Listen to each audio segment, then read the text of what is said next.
if you could share with our Christian audience, those that have a desire to reach Muslims, what are a couple of practical things that you would share with our Christian brothers and sisters that have a desire to reach the Muslim community? Are there some key things that you would pass along that could help the average believer in their witnessing and in their sharing with Muslims? Sure.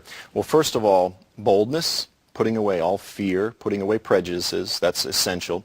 Secondly, I would simply say, get your own faith down straight. Get the ability to articulate the Trinity, the incarnation, and the cross, the divine incarnation of the Son of God as he dwells together in a Trinity, the reality and the power of the cross. If you can grasp a revelation of those things, those are the things that Muslims are going to go after hardest.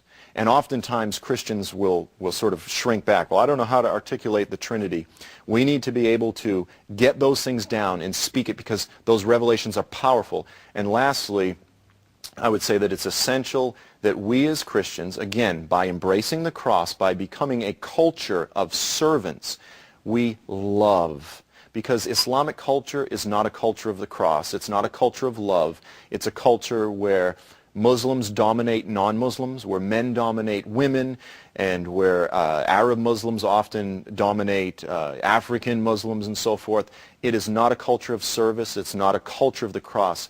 If Muslims encounter our culture and we truly are servants of Christ, embracing the cross, loving, that is a powerful, powerful reality.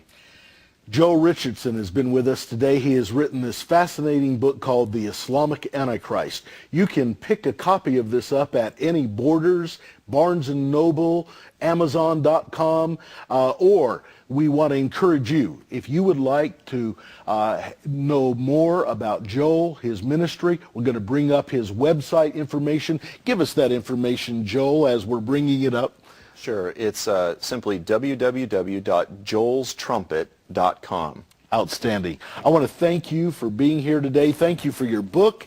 Thank you for articulating the truths that are in it. You have been a blessing to us, a blessing to our audience, and we know that God is using this book to both stir up the Christian community and at the same time provoke those that are of the Muslim faith to re-examine their belief system in light of biblical prophecy, in light of the truth of the Scriptures.